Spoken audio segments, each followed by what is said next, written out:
ಅವರಾರು ರಾಜೀನಾಮೆ ಕೊಡಲಿಲ್ಲ. ನಾನು ಸನ್ಮಾನ್ಯ ಮುಖ್ಯಮಂತ್ರಿಗಳ ಜೊತೆ ಮಾತನಾಡಿ ಹಲವಾರು ಸುಧಾರಣೆಗಳನ್ನು ತಂದಿದ್ದೆ.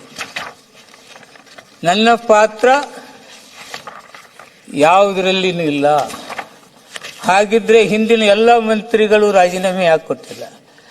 ಆದರೆ ನಾನಿನ್ನು ಮುಂದೆ ಬರುವ ಅಧಿಕಾರಿಗಳಿಗೂ ಇಂಥ ಮಾತುಗಳು ಬರಬಾರದು ಅನ್ನೋದು ಒಂದೇ ಒಂದರಷ್ಟಿಂದ ಹಲವಾರು ಬದಲಾವಣೆಗಳನ್ನು ತಂದಿದ್ದೆ. ನಾನು ರಾಜೀನಾಮೆ ಕೊಡಬೇಕಾ? ನಾನೇನು ತಪ್ಪು ಮಾಡಿದ್ದೀನಿ ಅಧ್ಯಕ್ಷರೇ? ಆದ್ದರಿಂದ ಇವೆಲ್ಲ ಸುಳ್ಳುಗಳನ್ನು, ಕಟ್ಟು ಕತೆಗಳನ್ನು ಯಾರ್ಯಾರು ಹೇಳಿದ್ರು, ಎಂಥವ್ರು ಹೇಳಿದ್ರು, ಯಾಕೆ ಹೇಳ್ತಾರೆ ಅನ್ನೋದನ್ನು ನಾನಿಲ್ಲಿ ಹೇಳಿಕ್ಕೆ ಇಷ್ಟಪಡ್ತೇನೆ. ಅಧ್ಯಕ್ಷರೇ, ನಾನು ಯಾವುದೇ ಶೆಲ್ಟರ್ ತಗೊಳಕ್ಕೆ ಹೋಗೋದಿಲ್ಲ. ದಲಿತ ಅಂತಕ್ಕಂಥ ಶೆಲ್ಟರ್ ನನಗೂ ಏನು ಅವಶ್ಯಕತೆ ಇಲ್ಲ. ಆದರೆ ಮೊನ್ನೆ ಇಲ್ಲಿ ಗವರ್ನರ್ ಸಾಹೇಬರು ಬಂದಾಗ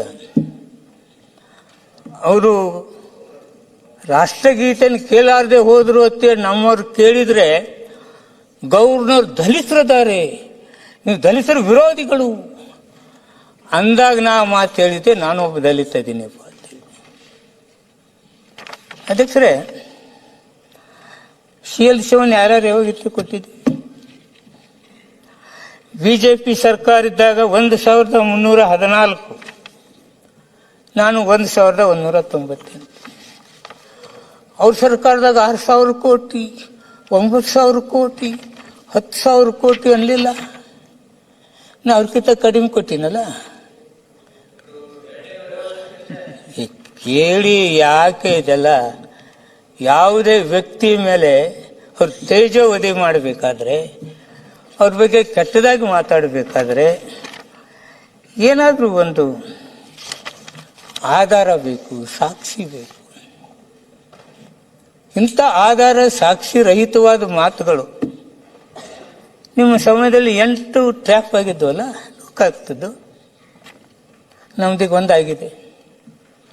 ಅದಕ್ಕೆ ಅಧ್ಯಕ್ಷೆ, ಇಂಥ ನಿರಾಧಾರ ಸುದ್ದಿಗಳಿಗೆ, ನಿರಾಧಾರ ಮಾತುಗಳಿಗೆ, ನಿರಾಧಾರವಾದಂಥ ಆಡಿಯೋಗಳ ಬಗ್ಗೆ ನಾನು ತಲೆ ಕೆಡಿಸಿಕೊಳ್ಳೋದಿಲ್ಲ. ನಾನು ಇಂಥ ಸುಳ್ಳಿಗೆ ಹೆದರುವುದೂ ಇಲ್ಲ. ನನ್ನ ರಾಜೀನಾಮೆ ಕೊಡೋ ಅವಶ್ಯಕತೆ ಇಲ್ಲ. ಇಷ್ಟು ನೇಡಿ ನಾನು ಮಾತು ಮುಗಿಸ್ತೇನೆ.